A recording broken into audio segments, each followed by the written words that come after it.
I don't know. Can I ask one? Yes. Okay, one last question. Thank you. You were in Prague recently for the Forum 2000. You were in Prague for the Forum 2000 Yes. conference, and you spoke about a coming together of world religions. And I wonder if you could speak a little more on that. What's your vision of how that might actually take place and maybe have more influence on the society?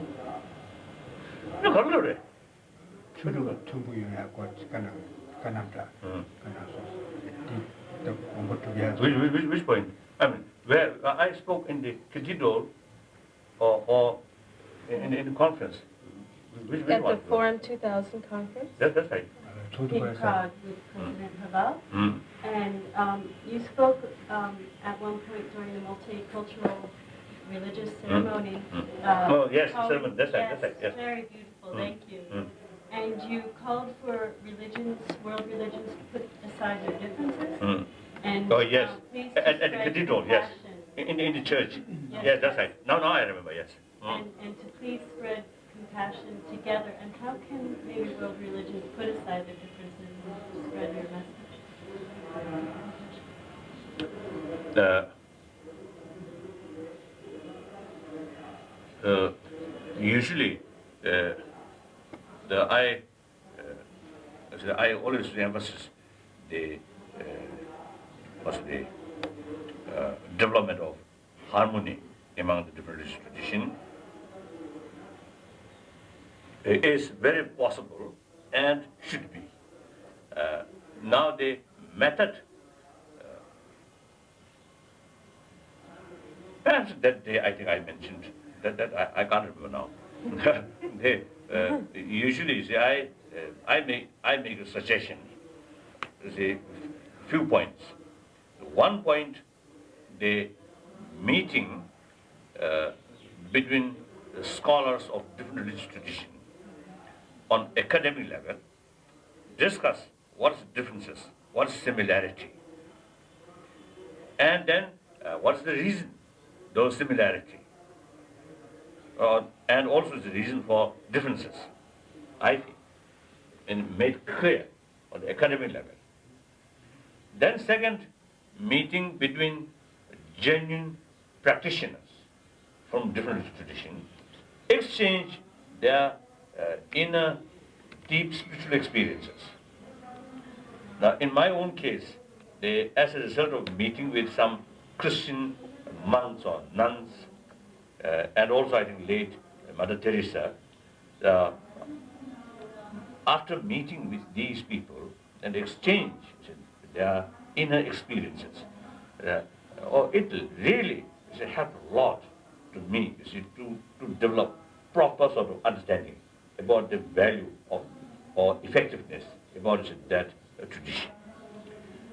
So this brings genuine appreciation or respect towards that tradition. Very useful. And similarly, I had several Christians and some other, and also some Muslims, as a result of understanding about the Buddhist way of approach and Buddhist concept and Buddhist practice, they are showing genuine appreciation or genuine respect about Buddhism. So that's, I think, true way to develop mutual understanding, mutual respect. I think that's a very useful, very helpful, very powerful way to expel suspicion or disrespect or some kind of negative feeling one another. Then third, the group pilgrimage to different sacred places of different religious tradition. Now, for example, here is a Bodh Gaya, Buddhist important place. Now, a group of people from different religious traditions, say a few Christians, few Muslims, few Hindus, and different Hindus and Jains, come here and, if possible, pray together. If not, silent meditation, which I usually do whenever I have the opportunity. I pay my respect as a pilgrim, not as a tourist pilgrim visited like Jerusalem. There, the Jerusalem one place, the one mosque there, very important, the rock where I think every Muslim is considered that rock very important. So in the front of that rock, so I pray, and then Rome, of course, and then in France, Lourdes. So, and India also, wherever is an opportunity, I always visited as a pilgrim to Gurdwara and mosque and Hindu temples and Jain temples, Christian church, things like that. So that was very powerful, very, very important to develop, to create a closer understanding. Then fourth point, the like Assisi meeting, the religious leaders come together and speak from one platform. That also very, I think, the powerful message to the eyes of millions of people. So these are practical methods to develop. Then, in my belief, one fundamental belief is I'm Buddhist. Whether I like, the other religious tradition, towards other religious tradition, whether I like it or not. You see, these traditions are great tradition, and through centuries, these traditions made, I think, a tremendous sort of contribution regarding peace of mind to the millions of people, still useful for millions of people, and whether I like it or not, you see, these people will remain, according to their own tradition, will not become Buddhist. Similarly, to Christian, whether they like it Buddhism or not, you see, Buddhism will remain there. The Buddhist world cannot convert it to Christian. That's true, that's reality. So therefore, you see, each tradition, their own beauty, their own unique thing, their own potential. So the question is, they utilize all these are the potential or contribution for humanity according each individual humanity's also the mental disposition. To me, it's no problem. So one illness, you see, one medicine, you see,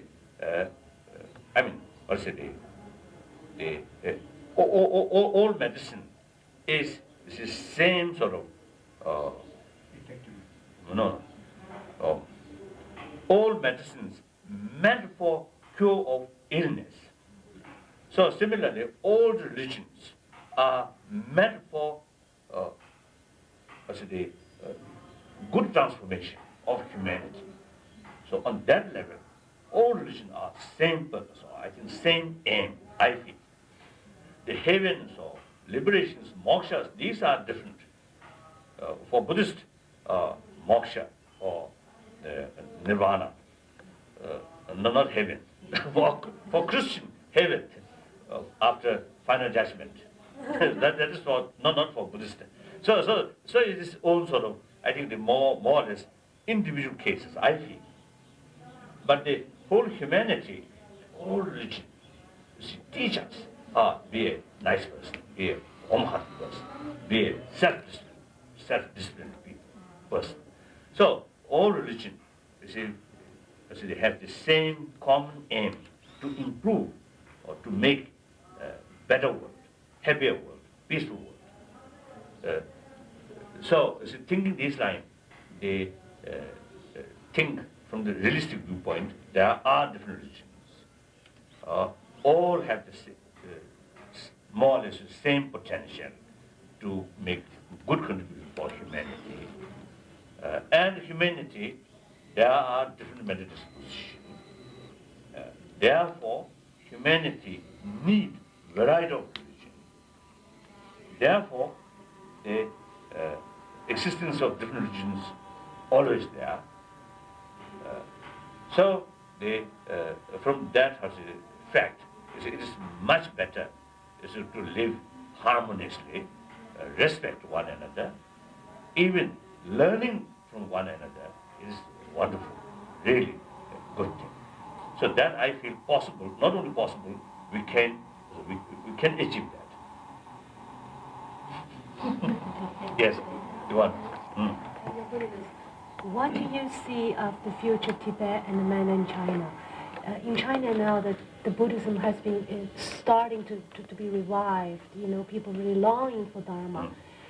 Do you see some hope for that? What do you see? Not only Chinese, also some Westerners who visited mainland China, in some cases several times. So according to these friends, seems that there are the sign of growing interest about spirituality, especially Buddhism, and also Tibetan Buddhism. And then,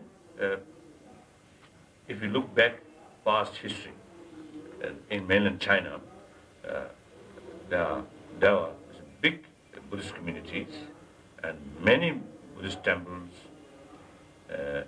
and also some temples and Buddha statues according Tibetan way, Tibetan tradition. So this shows in the past, Buddhism in general, in particular Tibetan Buddhism, is not alien in the minds of millions of Chinese brothers and sisters. So therefore, I think in this case, I think history will repeat, I feel. Then another factor, I think the recent ups and downs in mainland China, somehow, I think, unfortunately, I think deep, well, I think yes, I think the recent few decades, through ups and downs sort of movement or events, I think the structure of the Chinese society, family life, I think that somehow, I think, really damaged. Yes. Uprooted down. So therefore, I think the people there, I think really need in deep level, I think people really need the spirit of compassion, spirit of care. I think that I think very much I think very much needed. So this society, even family, between husband and wife, and parent and children, suspicion. And some kind of sense, full of suspicion. Under that circumstances, the sense of insecurity. I think that great.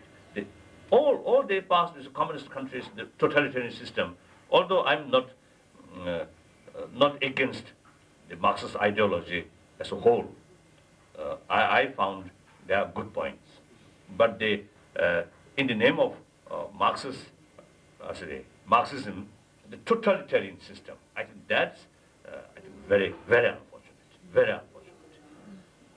So the Buddhism certainly, and especially the Tibetan Buddhism, certainly I think can make a big contribution regarding peace of mind of Chinese brothers and sisters. I'm quite optimistic. And to the future of Tibet, are you optimistic? Yes, in Tibetan case, Tibetan issue, certainly the world is changing, and more Chinese brothers and sisters is showing genuine concern and sympathy about the Tibetan issue. And many Chinese who knows about Tibet, they sincerely support about my midlife approach. So this is very, very encouraging. So I'm optimistic. But Thank you so much. Thank you so much. Your Holiness, can we take photo with you? oh yes.